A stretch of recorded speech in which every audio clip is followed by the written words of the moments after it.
യേശുക്രിസ്തു മരിച്ചു. അത് തന്റെ ശിഷ്യഗണത്തിന് വലിയ ദുഃഖമുള്ളതാണ്.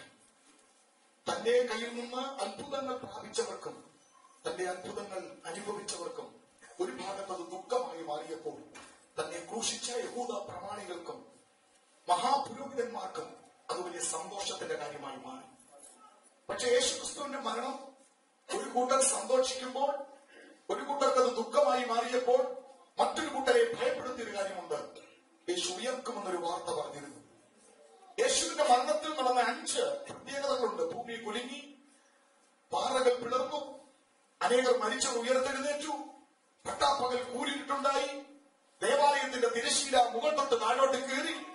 ഇങ്ങനെയുള്ള യാദൃച്ഛികമായ കുറെ സംഭവങ്ങൾ അവരെ ഞെട്ടിച്ചിട്ടുണ്ട്. ഇത് അവന്റെ മരണത്തിൽ, അവന്റെ പ്രാണനെ വിടുന്ന സമയത്ത് സംഭവിച്ചതാണെങ്കിൽ മറ്റു ചിലതോടെ സംഭവിക്കും. എന്നാൽ യേശുക്രിസ്തുവിന്റെ മരണം അനേകർക്ക് ദുഃഖമുളവാക്കിയ ചില സഹോദരിമാർ, തന്നെ വിടുതൽ അനുഭവിച്ച സഹോദരിമാർ, അവർക്ക് ഉറക്കമില്ല.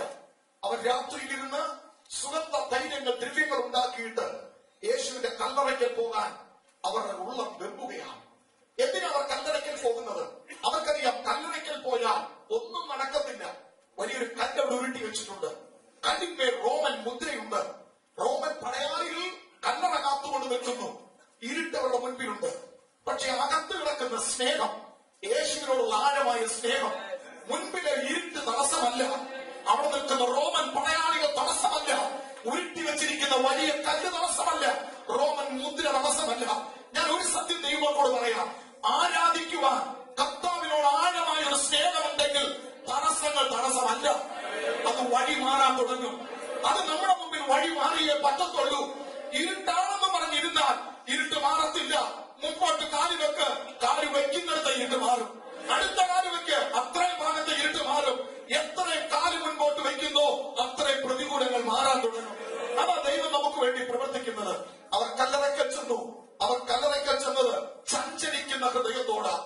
അവർ കല്ലറയ്ക്കൽ ചെന്ന് ചഞ്ചലിക്കുന്ന ഹൃദയത്തോടെ നിൽക്കുന്ന സഹോദരിമാർക്ക് വേണ്ടി കല്ലുരുട്ടി മാറ്റാൻ റോമൻ പടയാളികൾ തയ്യാറാകത്തില്ല. ഭൂമിയിൽ ആരും തയ്യാറാകത്തില്ല. പടയാളികൾക്ക് അഥവാ ഈ സഹോദരിമാരുടെ കരച്ചിൽ കണ്ട് ഈ കല്ലൊന്ന് ഉരുട്ടി മാറ്റിയിട്ട് ആരും അറിയണ്ട, നിങ്ങൾ ഈ യേശുക്രിസ്തുവിന്റെ ഡെഡ് ബോഡി എടുത്തൊന്ന് പൂശി പൊയ്ക്കോന്ന് പറഞ്ഞാൽ പോലും നടക്കത്തില്ല. കല്ലല്ല അവിടുത്തെ വിഷയം, കല്ലിന്മേലുള്ള മുദ്രയാണ്. അതുകൊണ്ട് അത് മാറ്റാൻ പറ്റത്തില്ല. അതുകൊണ്ട് ഭൂമിയിൽ ആരും ആ കല്ല് മാറ്റാൻ തയ്യാറാകാനോ സഹായിക്കാനോ ഇല്ലാത്തത് കൊണ്ട് സ്വർഗത്തിൽ നിന്നൊരു ദൂതൻ ഇറങ്ങി അവർക്ക് വേണ്ടി കല്ല് മാറ്റി. ഒരു സത്യം അറിയണം, ഭൂമിയിൽ പലരും സഹായിക്കാൻ ഉണ്ടെങ്കിൽ ദൂതൻ ഇറങ്ങിയെന്ന് വരത്തില്ല. പക്ഷെ സഹായിക്കേണ്ട കാര്യങ്ങളിലൂടെ മാറി നിൽക്കുമ്പോഴായിരിക്കാം എനിക്ക് വേണ്ടി ദൈവം ദൂതനെ അയക്കുന്നത്. വിശ്വസിക്കുന്നുണ്ടോ നിങ്ങൾ? വിശ്വസിക്കുന്നവർ ദൈവത്തെ ബോധപ്പെടുകയാണ്. മാനുഷിക കരങ്ങൾ പുറകോട്ട് വലിക്കുമ്പോൾ അത് കണ്ട് നിരാശപ്പെടരുത്. അടഞ്ഞ വാതിലേക്ക് നോക്കി അത് ചവിട്ടി പൊടിക്കാൻ ശ്രമിക്കരുത്. പറയാത്തൊരു വാതിൽ സ്വർഗത്തിലുണ്ട്. അവൻ ദൂതനെ അയച്ച് മറ്റൊന്ന് തുറക്കും. ആ ചഞ്ചലപ്പെട്ട് നിൽക്കുന്ന സഹോദരിമാർക്ക് വേണ്ടി ദൈവം കല്ലറ തുറന്നു. കല്ലറ തുറന്ന് അവരെ കാണിച്ചപ്പോൾ ചഞ്ചലപ്പെട്ട ഹൃദയം മാറിയിട്ട് ഒരു താക്കീതൂടെ കൊടുത്തു. ജീവനുള്ളവനെ മരിച്ചവരുടെ ഇടയിൽ അന്വേഷിക്കുന്നതെന്ന് അവൻ ജീവനോടിരുന്നപ്പോൾ പറഞ്ഞതല്ലേ അവൻ ഉയർക്കുമെന്ന്. പിന്നെന്തിനാ മരിച്ചവരുടെ ഇടയിൽ അവനെ അന്വേഷിച്ചു വന്നത്? ഒരു വാണിംഗ് അവർക്ക് കൊടുക്കുമ്പോൾ തന്നെ മറ്റൊരു കൽപ്പന കൊടുത്തു. എന്താണെന്നറിയാമോ? വന്നു കാണുവീൻ, അവൻ ഇവിടെ ഇല്ല, ഉയർത്തെഴുന്നേറ്റു. ഇത് കണ്ടിട്ട് പോയി പറയുവീൻ, പോയി പറയുവീൻ, വന്നു കാണുവീൻ, പോയി പറയുവീൻ. ഇത്രയും ദൂതൻ അവർക്ക് കൊടുത്തു. അവർ സന്തോഷം കൊണ്ട് തുള്ളിച്ചാടി. ഒരു സത്യം അറിഞ്ഞതിന്റെ ആരാധന അവരുടെ ഹൃദയത്തിൽ ഇങ്ങനെ വെമ്പൽ കൊണ്ട് നിറഞ്ഞു നിൽക്കുക. ആഴ്ചവട്ടത്തിന്റെ 1-ാം നാളിൽ യേശു ഉയർത്തുന്ന സത്യം അറിഞ്ഞ് ആരാധിച്ച ഒരു വട്ടം സഹോദരിമാർ അവിടെ തുടങ്ങി ആരാധനയുടെ അഗ്നി ഇന്ന് രാത്രിയിൽ കെട്ടുപോയിട്ടില്ല. നമ്മൾ ഉയർത്തവനെ ആരാധിക്കുക. ഇനി അത് കെട്ടുപോകാൻ സമ്മതിക്കുന്നതുമല്ല.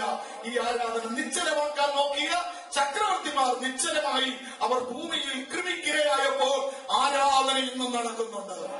ആരാധന കറുത്തുങ്കൽ പോലും ആരാധനയായി മാറിയ സന്ദർഭങ്ങളുണ്ടെന്നുള്ള കാര്യം ദൈവമക്കൾ മറന്നു പോകരുത്. രണ്ടാമത് മറ്റൊരു കൂട്ടരെ നമ്മൾ കാണുന്നുണ്ട്. തർക്കിച്ചും വാദിച്ചും കൊണ്ടുപോകുന്ന 2 ശിഷ്യന്മാർ. അവരെ ഭാര്യയും ഭർത്താവുമാണോ? 2 പുരുഷന്മാരാണോ എന്തോന്ന് അറിയത്തില്ല, ക്ലെയോപ്പാവാണെന്ന് പറയുന്നുണ്ട്. പലരും ഞാൻ പറഞ്ഞല്ലോ, അവര് ഭാര്യയും ഭർത്താവുമാണെന്ന് പറയാനുള്ള ഒരു കാരണം അവർ തർക്കിച്ചും വാദിച്ചും പോയത് കൊണ്ടാണ്. ഭാര്യയും ഭർത്താവുമേ ഉള്ളൂ, കൂടുതലും തർക്കവും വാദവും നടക്കുന്നതെല്ലാം അവിടെ ആയതുകൊണ്ടാണ് അവര് ഭാര്യയും ഭർത്താവും ആയിരിക്കാമെന്ന്. എങ്കിലും യേശു ക്രിസ്തു ആ അധൈര്യപ്പെട്ട ഹൃദയങ്ങൾ ഭയമോടുകയാണ്. ഇസ്രായേലിൽ നിന്ന് എമ്മൂസിലേക്ക് അവർ ഓടിപ്പോവുക. അവരുടെ കൂടെ ഉയർത്തെഴുന്നേറ്റ കർത്താവ് മൈലുകൾ നടക്കാൻ തയ്യാറായി. നടന്ന് അവരെ തിരുവെഴുത്തിലേക്ക് കൊണ്ടുവന്ന് അവരുടെ പ്രശ്നങ്ങൾക്ക് പരിഹാരം തിരുവെഴുത്തിലുണ്ടെന്ന് കർത്താവ് കാണിച്ചു കൊടുത്തു. എന്നിട്ട് കർത്താവ് അവർ എമ്മൂസിലെത്താൻ തുടങ്ങിയപ്പോൾ പോകാനായിട്ട് ഭാവിച്ചു. ഉടനെ അവര് പറഞ്ഞു, ഇത്രയും നേരം ഞങ്ങളുടെ ദൈവവചനം പ്രസംഗിച്ച് നീ പ്രസംഗിക്കുന്ന സമയത്തൊക്കെ ഞങ്ങൾ ഉള്ളിൽ ഇങ്ങനെ കത്തിക്കൊണ്ടിരിക്കുകയായിരുന്നു, ഇന്ന് രാത്രി ഞങ്ങളുടെ കൂടെ ഒന്ന് പാർക്കാമോ എന്ന് ചോദിച്ചു. കർത്താവ് പറഞ്ഞു, പാർക്കാം. നിർബന്ധിച്ചപ്പോൾ അവൻ പാർത്തു. നിർബന്ധിച്ചാൽ പാർക്കുന്നവനാണ്, നിർബന്ധിച്ചാൽ കൂടെ വരുന്നവനാണ്. കർത്താവ് എന്നുള്ള കാര്യം മറന്നു പോകരുത്. കർത്താവ് അവരോടുകൂടെ പാർത്തു. അന്ന് രാത്രിയിൽ അവൻ അപ്പം കരങ്ങളിലെടുത്തു. അപ്പം കരങ്ങളിലെടുത്ത 3 സന്ദർഭങ്ങൾ ഞാൻ ദൈവമക്കളോട് പറഞ്ഞു. ഒന്ന്, ആയിരങ്ങൾക്ക് അത് വിളമ്പിക്കൊടുക്കാൻ അവൻ ആദ്യം കരങ്ങളിലെടുത്തു. 2, അവന്റെ മരണത്തെ പ്രസ്താവിക്കുന്ന ഈ തിരുമേശയുടെ അടയാളമായി അവൻ അപ്പം മുറിച്ചു കൊടുത്തിട്ട് പറഞ്ഞു, ഇത് എന്റെ ശരീരമെന്ന്. മരണത്തെ പ്രസ്താവിക്കാൻ അപ്പം കരങ്ങളിലെടുത്തു. 3ാമത് അപ്പം കരങ്ങളിലെടുത്തത് ഇവിടെ വെച്ച അത് മരണം കാണിക്കാനല്ല, ഉയർപ്പ് കാണിക്കാനാണ്. അത്ഭുതം ചെയ്യാൻ അപ്പം കരങ്ങളിലെടുത്തു. മരണത്തെ പ്രസ്താവിക്കാൻ അപ്പം കരങ്ങളിലെടുത്തു. 3, ഉയർപ്പ് കാണിക്കാൻ അവൻ അപ്പം കരങ്ങളിലെടുത്തു. അപ്പം മുറിച്ചങ്ങോട്ട് കൊടുക്കുമ്പോൾ ആ അപ്പം കൊടുത്ത കൈലോട്ട് ഈ എമ്മൂസിലേക്ക് പോയ ശിഷ്യന്മാർ നോക്കിയതും അവർ കണ്ടു ഒരു ആണിപ്പാട്. ഉടനെ അവരുടെ കണ്ണുകൾ തുറന്നു.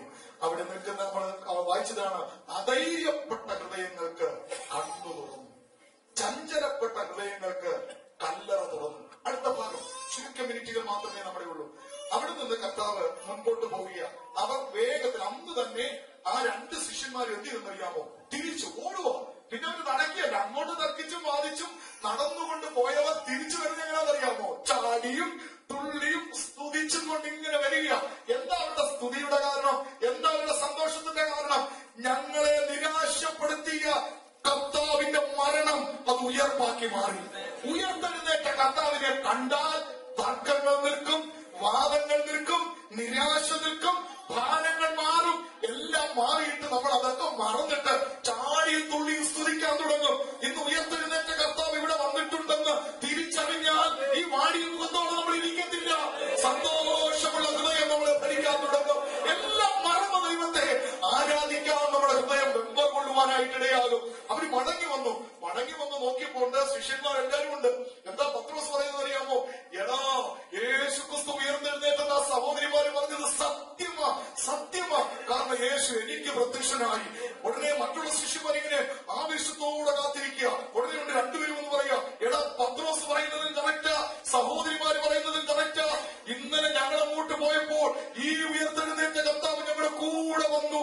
ഞങ്ങളുടെ കൂടെ രാത്രിയിൽ അപ്പം മുറിച്ചു തന്നപ്പോൾ ഞങ്ങളുടെ കണ്ണു തുറന്നു. ഞങ്ങളത് കണ്ടിട്ട് വരിക.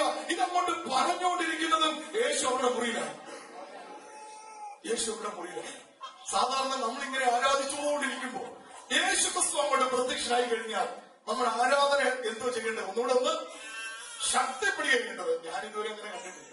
യേശു ക്രിസ്തു വരുന്നെന്ന് പറഞ്ഞ ഒരു ദൈവങ്ങളും ആരാധിക്കില്ല. എന്നാൽ ഒരു ഭൂതം ഇതിനകത്തോട് താഴെ പറയുന്നത് അതുവരെ കണ്ണ തുറന്നിട്ട് ഇങ്ങനെ എമർജൻസിനേറ്റ് പോലെ നിൽക്കുന്ന പലരും കണ്ണടച്ച ശക്തിയോടെ അവർ ഏറ്റവും കൂടുതൽ പറയുന്നത് രക്തം ചെയ്യും എന്ന് പറഞ്ഞായിരിക്കും നിൽക്കുന്നത്. എന്നാൽ യേശു ക്രിസ്തു വന്നെന്നൊക്കെ പറഞ്ഞാൽ ഒന്നിക്ക് പോകട്ടെ, യേശു ക്രിസ്തു നമ്മുടെ നടുവിലൂടെ പോകുന്നു. ഇപ്പൊ ഞാൻ തോന്നുന്നു ഇങ്ങനെ പലരും ആരാധനയ്ക്കൊക്കെ നിൽക്കുന്നത്. യേശു ക്രിസ്തു വന്ന് അവരുടെ നടുവിലോട്ട് പ്രത്യക്ഷനായതും അവരെല്ലാവരും ഭയപ്പെട്ടു. അവിടെ നമ്മൾ കാണുന്നത് കടങ്ങിയ ഹൃദയത്തോടെ നിൽക്കുന്ന ഒരു കൂട്ടം. നിങ്ങൾ അതിന്റെ 34ാമത്തെ വാക്യം പോലും വായിക്കാം. കർത്താവ് വാസ്തവമായി ഉയർത്തെഴുന്നേറ്റു. ശിമോന് പ്രത്യക്ഷനായി എന്ന് കൂടിയിരുന്ന് പറയുന്ന 11 പേരെയും കൂടെയുള്ളവരെയും കണ്ടു. വഴിയിൽ സംഭവിച്ചതും അവൻ അപ്പം നോക്കുകയിൽ തങ്ങൾക്ക് അറിയാൻ വന്നതും അവർ വിവരിച്ചു പറഞ്ഞു. ഇങ്ങനെ അവർ സംസാരിച്ചുകൊണ്ടിരിക്കുമ്പോൾ ആരെ കുറിച്ചാണ് പറയുന്നത്? യേശുവിനെ കുറിച്ച് പറഞ്ഞപ്പോ പറഞ്ഞോണ്ടിരുന്ന ആളത്തെ ചെയ്തു. എനിക്കിത് ധ്യാനിക്കുമ്പോൾ ഒരു സന്തോഷം ഉണ്ടായെന്നറിയോ? യേശു ക്രിസ്തുവിനെ പ്രസംഗിക്കുന്നിടത്ത് അവൻ പ്രസന്റ് ആയിരിക്കും. യേശു ക്രിസ്തുവിനെ നമ്മളൊന്ന് പ്രസംഗിച്ചു നോക്കിയേ, യേശു ക്രിസ്തുവിനെ നമ്മളൊന്ന് ആരാധിച്ചു നോക്കിയേ. യേശു ക്രിസ്തുവിനെയാണ് ആരാധിക്കുന്നത്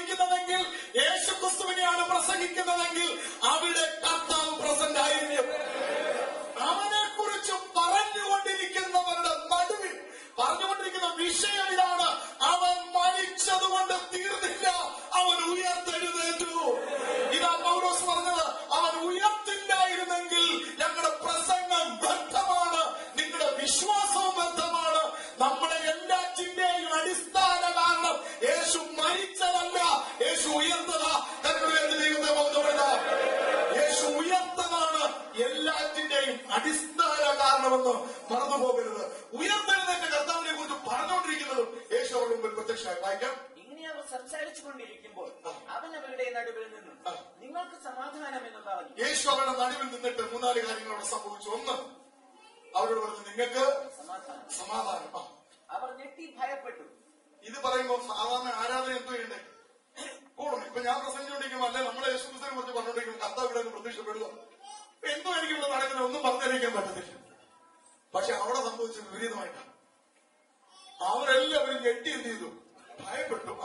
ഭൂതത്തെ കാണുന്നു എന്ന് അവർക്ക് തോന്നി. ഇത്രയും സഹോദരിമാര് പറഞ്ഞു ഉയർത്തെഴുന്നേറ്റു. പത്രോസച്ചൻ എന്ന് പറഞ്ഞു. പുള്ളി അങ്ങനെ കള്ളം പറയുന്ന ആളല്ല. പുള്ളി ശക്തമായി പറഞ്ഞു യേശു എനിക്ക് പ്രത്യക്ഷനായി. എമ്മൂസിന്ന് വന്ന 2 ശിഷ്യന്മാരും പറഞ്ഞു യേശു പ്രത്യക്ഷനായി. എന്നിട്ട് ഈ പുള്ളികൾ എന്ത് ചെയ്തിട്ടില്ല? വിശ്വസിച്ചിട്ടില്ല. ഇവരൊക്കെ പറഞ്ഞു വിശ്വസിച്ചില്ല. പിന്നെ ജോയ് തോമസ് പറഞ്ഞു വിശ്വസിക്കും. ഇവരെല്ലാം പറഞ്ഞു യേശു ക്രിസ്തു ഉയർത്തെഴുന്നേറ്റുന്നു. എന്നിട്ട് അവരെന്ത് ചെയ്യുന്നില്ല? വിശ്വസിച്ചിട്ടില്ല. ഉടനെ കർത്താവിനെ അവരെന്താക്കി മാറ്റി? ഒരു ഭൂതം വന്ന് നിൽക്കുന്നു. വായിച്ചു. അവൻ അവരോട് നിങ്ങൾ കലങ്ങുന്നത് എന്ത്? ഉടനെ അതാ പറഞ്ഞു നിങ്ങൾ കലങ്ങി. ഇവിടെ അവർക്ക് ഹൃദയം ചെയ്ത് കഴിഞ്ഞു, കലങ്ങിക്കഴിഞ്ഞു. ഒന്നാമത്തെ സഹോദരിമാരുടെ ഹൃദയം ചഞ്ചലപ്പെട്ട് നിൽക്കുകയായിരുന്നു. രണ്ടാമത്തെ ആൾക്കാരുടെ അധൈര്യപ്പെട്ട ഹൃദയം, അതിനവരുടെ കണ്ണു തുറന്നപ്പോൾ മാറി. ഇപ്പൊ ഇവരെങ്ങനെ നിൽക്കുക? കലങ്ങിയ ഹൃദയത്തോടെ. നിങ്ങൾ കലങ്ങുന്നതെന്ത്? നിങ്ങളുടെ ഹൃദയത്തിൽ സംശയം പൊങ്ങുന്നത്. നിങ്ങളുടെ ഹൃദയത്തിൽ സംശയം പൊങ്ങുന്നതും എന്ത്? ഞാൻ തന്നെയാകുന്നു എന്ന് എന്റെ കൈയും കാലും നോക്കിയാലും. നിങ്ങൾക്ക് ഈ സംശയമുണ്ടെങ്കിൽ ഇത് ഭൂതമല്ല, ഞാൻ തന്നെ ആകുന്നെന്ന് നിങ്ങൾക്ക് അറിയണമെങ്കിൽ നിങ്ങൾ എങ്ങോട്ട് നോക്കണം? കയ്യും കാലും. നമ്മുടെ തിരിച്ചറിയൽ കാർഡ് എടുത്ത് കാണിച്ചു.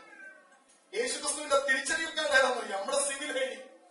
നമ്മളെ സംശയിച്ച് പിടിച്ചു നിർത്തി നമ്മൾ എന്ത് കാണിക്കുന്നത്?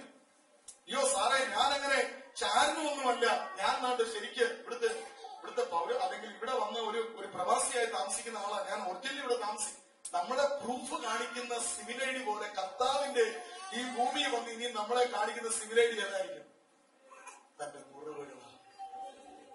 മറ്റുള്ളവർ നമുക്ക് വരുത്തുന്ന മുറിവുകൾ നമ്മുടെ സിവിൽ ഐഡിയായി മാറട്ടെ, നമ്മുടെ തെളിവുകളായി മാറട്ടെ. കർത്താവിന് ലോകം കൊടുത്ത മുറിവ് അടയാളമായി കർത്താവ് കാണിച്ചു. നിങ്ങൾ എന്റെ കൈയും കാലും നോക്കി അനുഭവിക്കുക. എന്നെ തൊട്ടു നോക്കുവിൻ. പോരാങ്കിൽ നിങ്ങൾ എന്നെ എന്ത് ചെയ്യണം? ഒന്ന് തൊട്ടോ നോക്കൂ. നിങ്ങൾക്ക് സമാധാനം എന്ന് പറഞ്ഞവരെ അനുഗ്രഹിക്കുന്നു. എന്നിട്ട് അവന്റെ കൈയും കാലും കാണിച്ചു കൊടുക്കുന്നു. ഒന്ന് തൊട്ടു നോക്കാൻ പറയുന്നു. അടുത്തത് എന്നിൽ കാണുന്നത് പോലെ ഭൂതത്തിന് മാംസവും അസ്ഥിയും ഇല്ലല്ലോ. ഒരു മർമ്മം കർത്താവ് പറഞ്ഞു. ഭൂതത്തിന് എന്തോ ഇല്ല, മാംസവും ഇല്ല, അസ്ഥിയും ഇല്ല. പിന്നെ എങ്ങനെ ഭൂതം സഭായത്തിൽ വരുന്നത്? അസ്ഥിയും മാംസവും നമ്മുടെ അകത്ത് കയറി വരും. അല്ലാതെ പുള്ളിക്ക് വരാൻ ഒരു വഴിയില്ല ഇവിടെ. പിന്നെ പുള്ളിക്ക് ഈ യോഗത്തിലൊന്ന് വരണമെന്ന് ആഗ്രഹം ഉണ്ടെങ്കിൽ പുള്ളി വാതുക്കെ നിൽക്കും. കിടന്ന് നന്നായി ഉറങ്ങി ഒരു സ്തോത്രം പോലും പറയാതെ പ്രാർത്ഥിക്കാതെ വരുന്ന പുള്ളികളെ കാണും. അവിടെ കാണുമ്പോഴേ അവൻ നല്ല കിടന്ന് ഉറങ്ങിയിട്ട് വരിക. സഭായോഗത്തിന് വേണ്ടി പ്രാർത്ഥിച്ചിട്ടുമില്ല, കഴിഞ്ഞ ആഴ്ച മുഴുവനും ഉഴപ്പായിരുന്നു. അവന്റെ ദേഹത്ത് കയറി അങ്ങ് പോകാമെന്ന് വിചാരിക്കും. ഇവിടെ വന്നിരുന്ന ഈ പുള്ളി അങ്ങ് ഉറക്കി തൂങ്ങി. ഈ ഉറക്കം തൂങ്ങുമ്പോഴേ ഓർത്തോണം ഒരു ഭൂതം ദേഹത്തിരിപ്പുണ്ട്. പുള്ളി ഇങ്ങനെ വീശി വെച്ച് വീശി കൊടുക്കുക. ഉറങ്ങി. കാരണം ഈ വചനം കൊണ്ട് കയറി കഴിഞ്ഞാൽ അവന് വിടുതലാണെന്ന് ഈ ഭൂതത്തിനറിയാം. ഭൂതത്തിന് എന്തില്ല?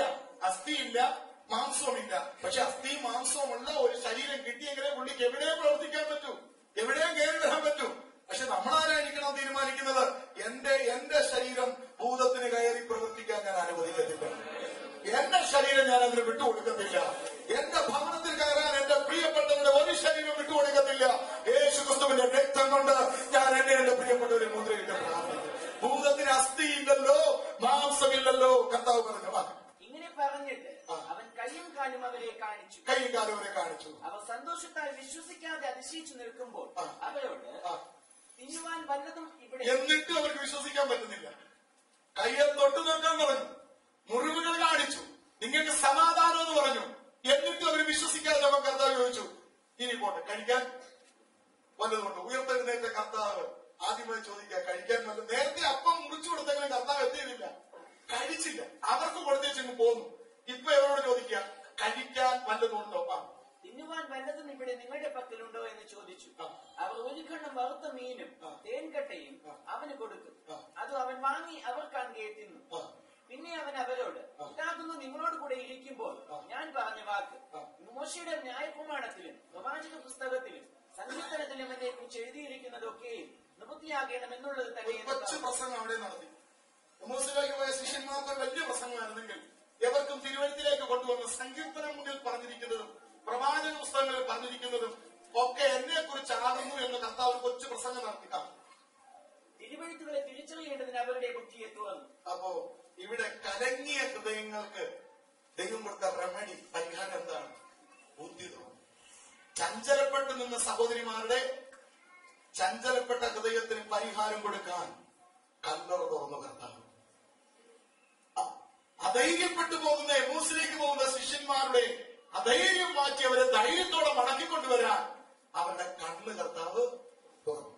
ഇപ്പോൾ കലങ്ങിയ ഹൃദയത്തോടെ ഭയപ്പെട്ടു നിൽക്കുന്ന ശിഷ്യന്മാരുടെ കർത്താവ് എന്ത് ചെയ്തു? ബുദ്ധിയെ തുറന്നു. 3 മേഖലകളിൽ കർത്താവ് പ്രവർത്തിച്ചു കഴിഞ്ഞു. കല്ലറ തുറന്നു, കണ്ണു തുറന്നു, ബുദ്ധി തുറന്നു. ഇനിയും അധരം കൂടെ തുറക്കണം. അടുത്ത ഭാഗത്തേക്ക് നമ്മൾ വരുമ്പോൾ നമുക്ക് കാണുവാൻ സാധിക്കുന്നത്, ഈ നിമിഷം വരെ അവർക്ക് മനസ്സിലായി കർത്താവ് മരിച്ചിട്ടില്ല, കർത്താവ് ഉയർത്തെഴുന്നേറ്റു. എന്റെ കർത്താവ് മരിച്ചിട്ടില്ല, ഉയർത്തെഴുന്നേറ്റു. 11 പേരുടെ നടുവിൽ ശിഷ്യന്മാരുടെ എല്ലാവരും കൂടെ നിൽക്കുമ്പോൾ പെട്ടെന്ന് കർത്താവ് അവർക്ക് പ്രത്യക്ഷനായി. ഇവിടെ കർത്താവ് എന്തൊക്കെ ചെയ്തു? 1, നിങ്ങൾക്ക് സമാധാനം എന്ന് പറഞ്ഞു. 2, നിങ്ങൾ ഭയപ്പെടണ്ട, നിങ്ങൾ ഭയപ്പെടണ്ട. നിങ്ങൾ ഭയപ്പെടുന്നത് പോലെ ഞാൻ ഭൂതമല്ല. നിങ്ങൾക്ക് തെളിയണമെങ്കിൽ എന്റെ കൈയും കാലും കാണിച്ചു കൊടുത്തു, ശരീരത്തെ തൊടാൻ കൊടുത്തു. തീർന്നില്ല. നിങ്ങളുടെ കയ്യിൽ കഴിക്കാൻ വല്ലതുമുണ്ടെങ്കിൽ തരാൻ പറഞ്ഞപ്പോൾ എന്താ കർത്താവ് കഴിച്ചെന്നറിയാമോ? കർത്താവ് ആ മത്സ്യവും ആ തേനും തിന്നു. അതിനുശേഷമാണ് കർത്താവ് അവർക്ക് തിരുവെഴുത്ത് തെളിയിച്ചു കൊടുക്കുമ്പോൾ അവരുടെ ബുദ്ധി എന്ത് ചെയ്തു? ഇനി അടുത്ത ഭാഗം 47 മുതലുള്ള വാക്യങ്ങളാണ്. ക്രിസ്തു കഷ്ടം അനുഭവിക്കുകയും 3-ാം നാൾ മരിച്ചവരിൽ നിന്ന് ഉയർത്തെഴുന്നേൽക്കുകയും അവന്റെ നാമത്തിൽ മാനസാന്തരവും പാപമോചനവും യെരൂശലേമിൽ തുടങ്ങി സകല ജാതികളും പ്രസംഗിക്കുകയും വേണം എന്നിങ്ങനെ എഴുതിയിരിക്കുന്നു. ഇതിന് നിങ്ങൾ സാക്ഷികളാകുന്നു. എന്റെ പിതാവ് വാഗ്ദത്തം ചെയ്തതിനെ ഞാൻ നിങ്ങളുടെ മേലയക്കും. നിങ്ങളോ ഉയർത്തുന്ന ശക്തി ധരിക്കുവോളം നഗരത്തിൽ പാർപ്പീനെന്ന് മകളോട് പറഞ്ഞു. കൊടുക്കുന്ന കൽപ്പനകൾ: നിങ്ങൾ 1, ശക്തി പ്രാപിക്കണം. 2, സാക്ഷികളാകണം. ശക്തി പ്രാപിക്കാതെ സാക്ഷിയാകാൻ പോകരുത്. സാക്ഷിയാകുന്നതിന് മുൻപ് ശക്തി പ്രാപിക്കണം. ശക്തിക്ക് വേണ്ടിയിട്ട് നിങ്ങൾ യെരൂശലേമിൽ കാത്തിരുന്നാൽ മതി. ശക്തി അവിടെ വരും. കാരണം അവിടെ തന്നെ വരാൻ കാരണം യെരൂശലേമിൽ വെച്ചാണ് നസറയനാകുന്ന യേശുക്രിസ്തുവിനെ പരാജയപ്പെടുത്തിയതെന്ന് ലോകം കണ്ടിട്ടുണ്ട്. യേശുക്രിസ്തുവിനെ ക്രൂശിച്ചതും യേശുക്രിസ്തുവിനെ പീഡിപ്പിച്ചതും ഈ മാർഗം നശിച്ചു എന്ന് രേഖ എഴുതി മുദ്രയിട്ടതും യെരൂശലേമിലാണെങ്കിൽ ആ മാർഗം നശിച്ചിട്ടില്ലെന്ന് തെളിയിക്കുന്നത് പരിശുദ്ധാത്മാവിന്റെ ശക്തി ഇറങ്ങി അതേ യെരൂശലേമിൽ കർത്താവിനെ മഹത്വം വെളിപ്പെടുത്തുകയാണ്. അതുകൊണ്ട് യെരൂശലേമിൽ തന്നെ പാർക്കണം. നിങ്ങൾ ശക്തി പ്രാപിക്കണം. നിങ്ങൾ എന്റെ സാക്ഷികൾ ആകണം. അനന്തരം അവൻ അവരെ ബഥാനിയോളം കൂട്ടിക്കൊണ്ടുപോയി കൈ ഉയർത്തി അവരെ അനുഗ്രഹിച്ചു. തീർന്നില്ല. അവരെന്ത് ചെയ്തു? കർത്താവ് അനുഗ്രഹിച്ചു. അവരെ അനുഗ്രഹിക്കുകയും അവൻ അവരെ വിട്ടു പിരിഞ്ഞു. സ്വർഗാരോഹണം ചെയ്തു. അവൻ അവരെ നമസ്കരിച്ചു. അവർ അവനെ നമസ്കരിച്ചു. മഹാസന്തോഷത്തോടെ യെരൂശലേമിലേക്ക് അടുത്ത ഹൃദയം, മഹാസന്തോഷമുള്ള ഹൃദയം. എവിടെയാ തുടങ്ങിയത്? ചഞ്ചലിക്കുന്ന ഹൃദയം അല്ലേ? രണ്ടാമത് എന്താ കേട്ടത്? അധൈര്യപ്പെട്ട ഹൃദയം. മൂന്നാമത് എന്താ നമ്മൾ കണ്ടത്? കലങ്ങിയ ഹൃദയം. നാലാമത് നമ്മൾ കാണുന്നത് സന്തോഷിക്കുന്ന ഹൃദയം. സന്തോഷിക്കുന്ന ഹൃദയം. സന്തോഷം വന്നപ്പോൾ അടുത്ത വാക്യത്തിൽ എഴുതിയിരിക്കുന്നത് എന്താണെന്നറിയാമോ? യെരൂശലേമിലേക്ക് മടങ്ങിച്ചെന്ന് എല്ലായ്പ്പോഴും ദേവാലയത്തിൽ ഇരുന്നു കൊണ്ട് അവർ ദൈവത്തെ എന്ത് ചെയ്തു? വാഴ്ത്തി. അവരുടെ അധരം തുറന്നു. അവരുടെ അധരം തുറന്നു. സന്തോഷം അകത്ത് വന്നാൽ അറിയാതെ അധരം തുറക്കാൻ. ചഞ്ചലപ്പെട്ട ഹൃദയത്തിന് കർത്താവ് കല്ലറ തുറന്നു കാണിച്ചു. അവൻ ഇവിടെ ഇല്ല, ഉയർത്തെഴുന്നേറ്റു. അങ്ങോട്ട് പോകുമ്പോൾ, എമ്മോസിലേക്ക് പോകുമ്പോൾ അധൈര്യപ്പെട്ടു പോകുന്ന ആ ശിഷ്യന്മാരുടെ കണ്ണവൻ തുറന്നു കഴിഞ്ഞപ്പോൾ അവരുടെ അധൈര്യം മാറി. അവർ സന്തോഷത്തോടെ മടങ്ങി വരികയാ.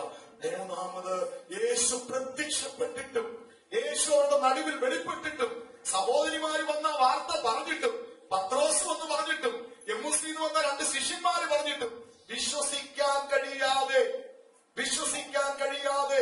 സംശയിച്ചു നിൽക്കുന്ന, കലങ്ങിയ ഹൃദയത്തോടെ നിൽക്കുന്ന സഹോദരന്മാരുടെ നടുവിൽ യേശു അവരുടെ ബുദ്ധിയെ തുറന്നു. പ്രശ്നത്തിന് പരിഹാരമുണ്ടായി. ഏറ്റവും എഴുതിയിരിക്കുന്നു, അവരുടെ ആദരങ്ങളെ ദൈവം തുറന്നു. സന്തോഷമുള്ള ഹൃദയമായി മാറി. ദൈവം നമുക്ക് വേണ്ടി പ്രവർത്തിക്കുന്ന പ്രവൃത്തികൾ ഒരു വിധത്തിലായിരിക്കത്തില്ല. ഇന്ന് ഇന്ന് രാത്രിയിൽ നാം ദൈവസന്നിധിയിലേക്ക് അടുത്തു വരുമ്പോൾ ചഞ്ചലപ്പെട്ട ഹൃദയമാണോ അവൻ നമുക്ക് വേണ്ടി ചിലത് തുറക്കുകയാണ്? കലങ്ങിയ ഹൃദയമാണോ അവൻ നമുക്ക് വേണ്ടി ചിലത് തുറക്കുകയാണ്? അവന്റെ വിലാപ്പുറം തുറന്ന് അവിടെ നിന്നൊഴുകിയ രക്തം ഇന്ന് നമ്മുടെ മുൻപിൽ അതിന്റെ അടയാളമായി വീണിരിക്കുമ്പോ, അവന്റെ ശരീരം പിളർന്നതിന്റെ അടയാളമായി ബ്രണ്ടിരിക്കുമ്പോ, നാം ഏത് ഹൃദയത്തോടെ ദൈവസന്നിധി വന്നു പക്ഷെ മടങ്ങിപ്പോകുന്നത് സന്തോഷമുള്ള ഹൃദയത്തോടെ ആയിരിക്കണം. ആർപ്പിടുന്ന അവരങ്ങളുമായിട്ടായിരിക്കണം. കലങ്ങിയ ഹൃദയം കൊണ്ട് തുടങ്ങിയെങ്കിൽ, ചഞ്ചലപ്പെട്ട ഹൃദയം കൊണ്ട് തുടങ്ങിയെങ്കിൽ, സന്തോഷിക്കുന്ന ഹൃദയങ്ങൾ കൊണ്ട്, ആർപ്പിടുന്ന അവരങ്ങൾ കൊണ്ട് അത് അവസാനിക്കുവാനായിട്ടിടയായി. ഒരിക്കലും പറയരുത് ഈ അവസ്ഥ തുടരത്തേ ഉള്ളൂ, ഇതിങ്ങനെ അവസാനിക്കത്തേ ഉള്ളൂ, എന്റെ ജീവിതത്തിൽ സന്തോഷം ലഭിക്കുമെന്ന് തോന്നുന്നില്ല, എന്റെ ജീവിതത്തിൽ സുഖം കിട്ടുമെന്ന് തോന്നുന്നില്ല. ഇല്ല, തുടങ്ങിയത് കഷ്ടത കൊണ്ടാണെങ്കിൽ ഒരാർപ്പ് നിന്റെ വായിൽ തരാതെ ദൈവം ഇത് അസ്തമിപ്പിക്കത്തില്ല, ദൈവം ഇതിനൊരു പുസ്തകം പിടിക്കത്തില്ല. അവർ തുടങ്ങിയത് ചഞ്ചലപ്പെട്ട ഹൃദയങ്ങളോടുകൂടെയാണെങ്കിൽ അവസാനിപ്പിക്കുന്നത് സന്തോഷമുള്ള ഹൃദയങ്ങളോടുകൂടെ. ഒരു നിമിഷം നമ്മുടെ കണ്ണുകളിലേക്ക്